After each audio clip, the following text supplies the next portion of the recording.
Stop whatever you're doing for a second. I mean that.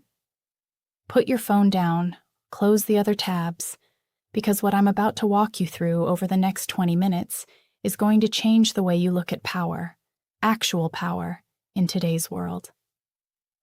Here's what just happened.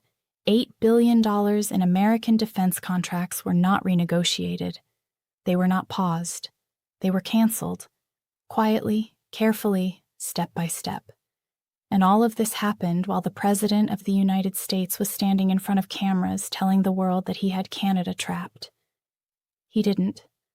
And the part that kept me awake last night was not even the $8 billion. It was a 3-word clause buried inside a contract signed back in 2023 that made the whole thing completely legal. If you have not subscribed to this channel yet, now is the time. Hit the bell, because this is exactly the kind of story I cover before it shows up on the front page. Let's get into it. Before we go any further, let me make something very clear. Every major outlet touched this story. CNN covered it. The BBC covered it. Financial news desks all across North America ran segments on it. And almost all of them gave you the same version.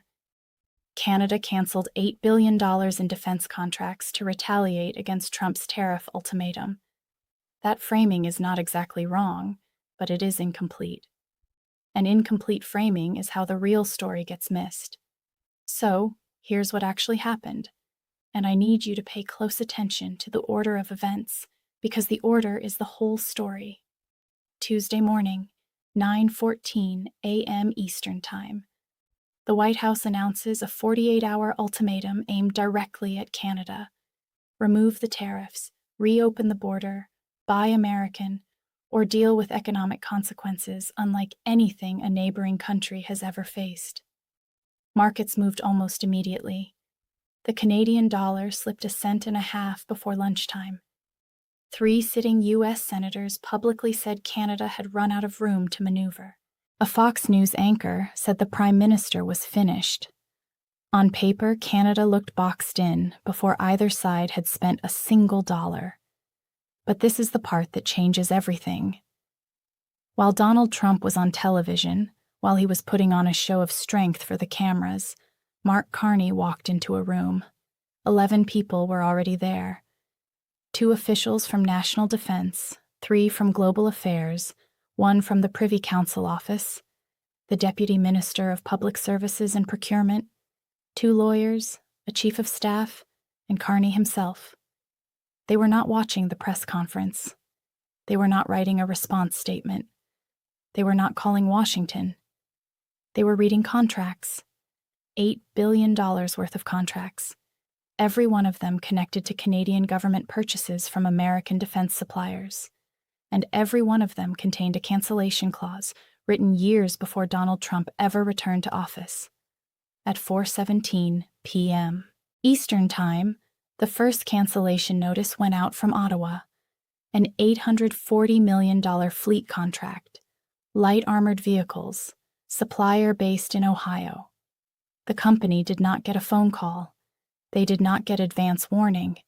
They received an email pointing to one sentence in Section 14.2 of their agreement. That sentence said, "Material change in operational requirements." 7 words. $840 million gone. And Trump was still on television telling rally crowds that Canada was begging for mercy. He had no idea what had already begun. Now hold on, because this is where the story turns into something much bigger. I know what you're probably thinking. You're thinking Canada got lucky. You're thinking Carney discovered a loophole at the last possible second and used it. You're thinking this was some brilliant move improvised under pressure. It wasn't. And once you see what I'm about to show you, you will not look at this story the same way again. That cancellation clause, Section 14.2, was not written by Mark Carney. It was not written during the 48-hour deadline. It was not drafted because of Trump's second term, or his tariff threats, or his talk about turning Canada into the 51st state. It was written in 2023, 2 prime ministers before Carney ever took office. Somewhere inside a government office in Ottawa, someone was reading geopolitical risk assessments most people will never see, and they placed one sentence inside billions of dollars in defense contracts. A sentence that basically said, in legal terms, if the government of the supplier country becomes hostile toward Canadian sovereign interests, Canada can walk away. They built the exit long before they needed to use it, and this is where it gets worse. I mean, actually worse. Not just dramatic worse. Worse in a mathematical sense, a historical sense, a consequences sense. Trump did not just fail to prevent the cancellations. Trump triggered them. Think about what Section 14.2 actually means. It needs a material change in operational requirements. It needs the relationship between Canada and the defense supplier to change in a real, documented, verifiable way. So, how do you prove that change? You don't really have to. The President of the United States proved it himself. On television, at a rally in Pennsylvania, on his own social media platform. Every time Trump publicly threatened Canada, every ultimatum, every declaration, every post, he was creating the legal justification for the cancellations. He gave Ottawa the paperwork. He just did not realize that was what he was doing. Carney did not cancel those contracts. Trump canceled those contracts. Carney just signed the forms. But here is the part nobody is talking about. And this is what I could not stop thinking about once I understood it. The damage did not end with the contracts themselves, not even close. The Ohio supplier that lost the $840 million armored vehicle contract had 112 subcontractors, 112 separate companies, across multiple states, all depending on that prime contract staying alive. The radar system supplier in Texas had 84 subcontractors. The surveillance aircraft maintenance agreement in Georgia supported 7 different component manufacturers. None of those subcontractors had a direct relationship with Canada. Not one of them was listed in a cancellation notice. Not one of them received an email referencing Section 14.2. But by Wednesday morning, 27 hours into Trump's deadline, their phones were already ringing. Orders were being frozen. Hiring plans were being put on hold.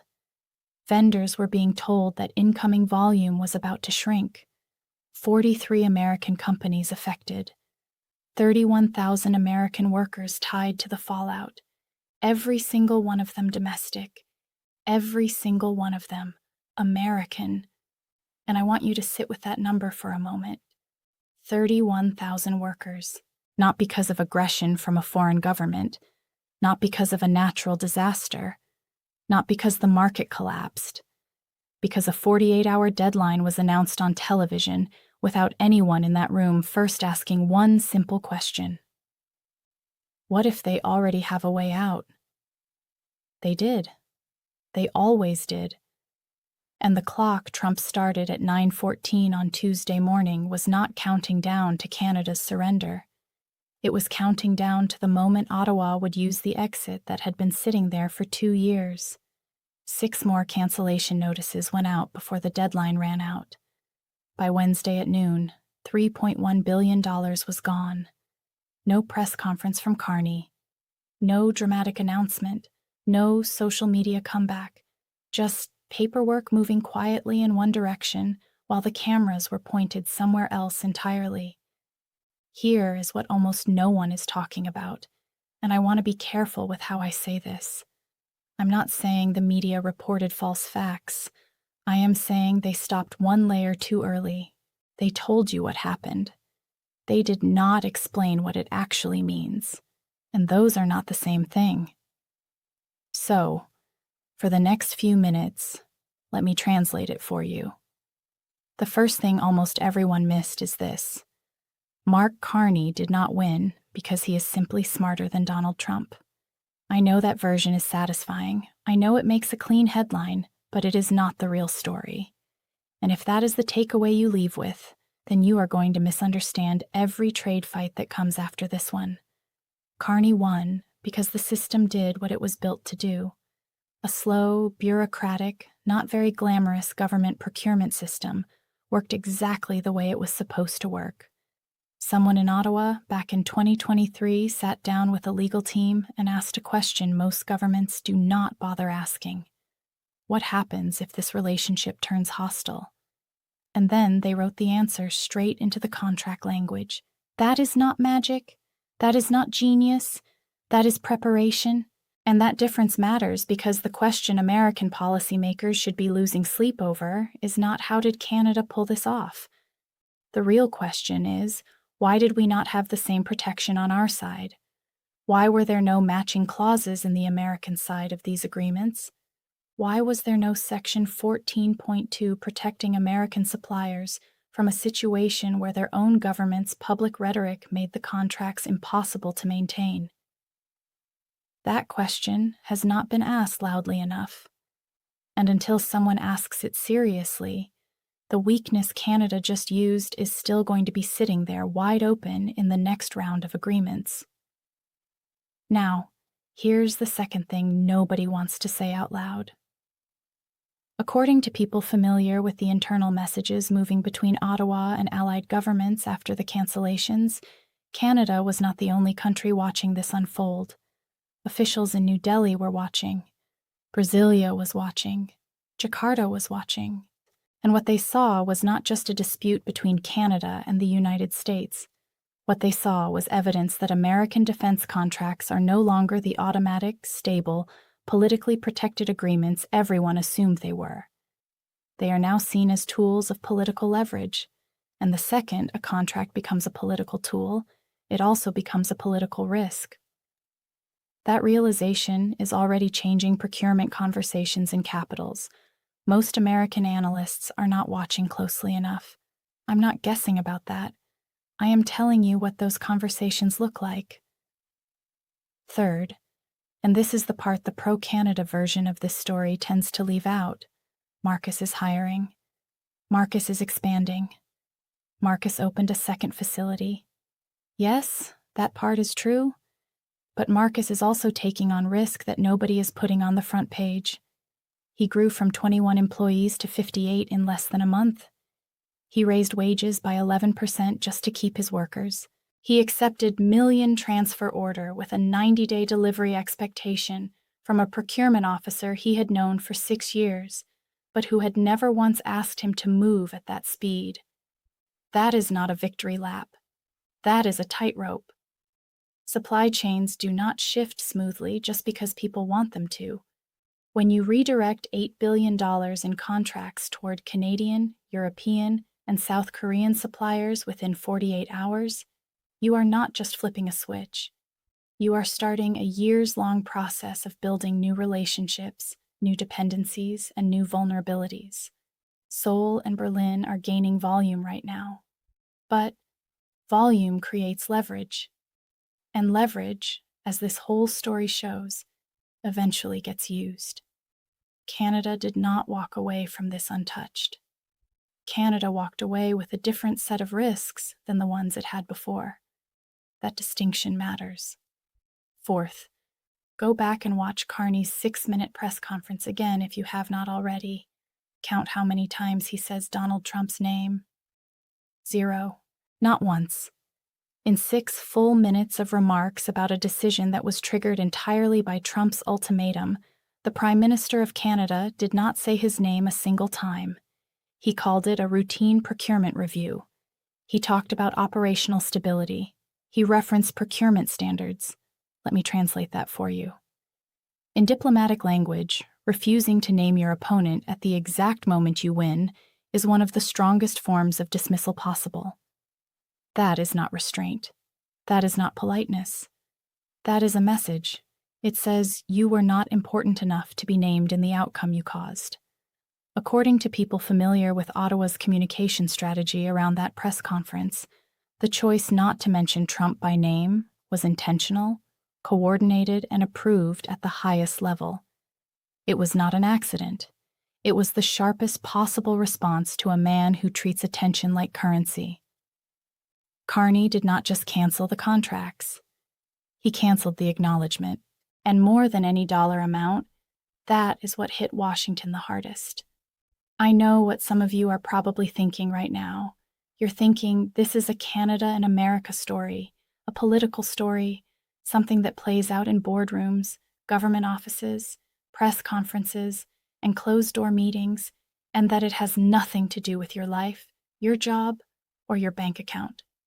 But I need you to stay with me for the next few minutes because I am going to show you exactly why that assumption is wrong. Let's begin small. Let's begin with Jake. Jake owns a metal fabrication shop just outside Detroit. 23 employees. Payroll due on the 15th.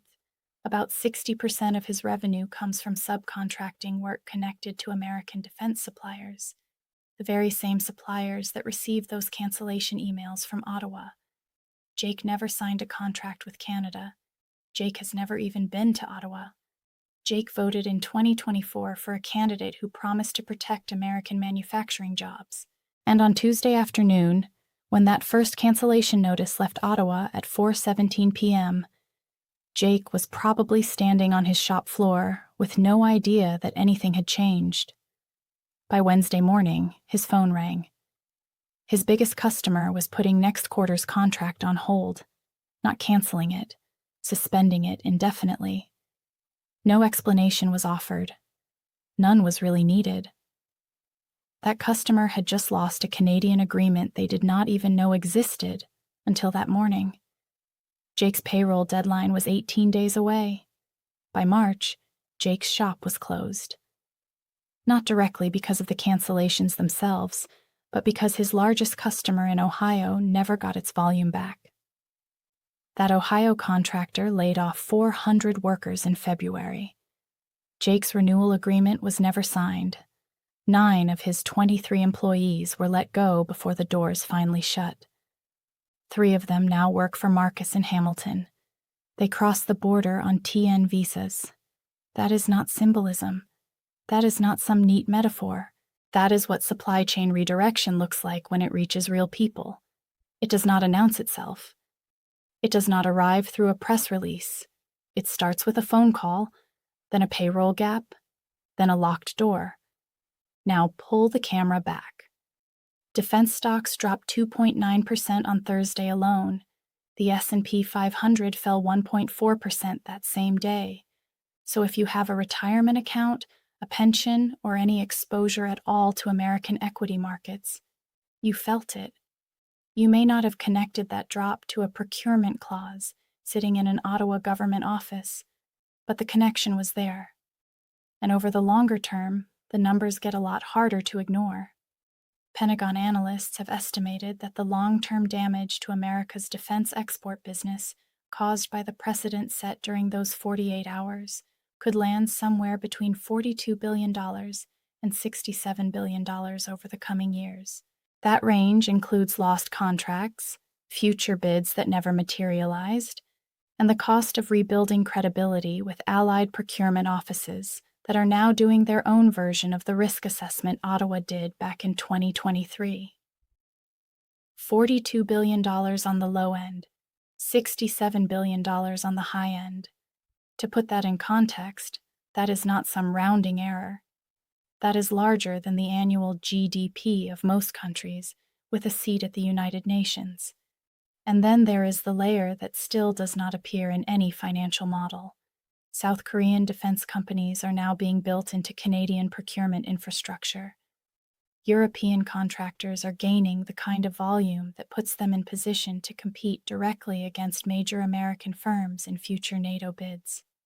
Once those relationships are in place, once the engineers know each other, once the logistics routes are built, once the software systems are connected, replacing them becomes incredibly difficult. America is not just losing contracts. America is losing position. And position, unlike a contract, does not come with a cancellation clause that lets you step back in when the political weather changes. The weapon used in this fight was not a tariff. It was not a sanction. It was not a diplomatic expulsion. It was 7 words buried inside a legal document written 2 years before the crisis even began. If that does not change the way you think about economic power in the 21st century, I honestly do not know what will. So, where does this go from here? I see three possible paths, and I want to be honest with you, none of them are easy to look at. Scenario 1. Trump escalates. More tariffs, wider economic pressure, retaliatory moves that go beyond anything we have seen so far. If that happens, the question no one in Washington has answered publicly is this: how many more Section 14.2 clauses are still sitting inside the contracts that remain? Because Ottawa did not cancel everything. Some agreements are still active, and according to people familiar with the structure of those remaining contracts, the language inside them is not meaningfully different from the language that just cost American suppliers $8 billion. Think about what that actually means. Scenario 2. Carney negotiates. But he negotiates from a position Canada did not have 72 hours before that ultimatum hit. He comes to the table after Canada has already proven it is willing and legally able to walk away. That changes every conversation, every offer, every counteroffer. Washington has never negotiated with Ottawa from this exact starting point before. Nobody alive has seen this version of the relationship. Scenario 3, and this is the one that kept me awake. 10 other governments are now reviewing their defense procurement agreements with the United States. Not publicly, not loudly, quietly. The same way Ottawa reviewed theirs. If even 3 of those governments find their own version of Section 14.2 and decide to use it, the structure of American defense exports starts shifting in ways no single administration can easily reverse. That is not just a prediction. That is a pattern already beginning to move. Trump spent 48 hours focused on looking powerful. Carney spent those same 48 hours actually using power. One side made headlines, the other side made history. If you want to understand what happens next, subscribe. Turn on the notifications because the next video goes somewhere this one intentionally did not. And trust me, you are going to want to be here for it.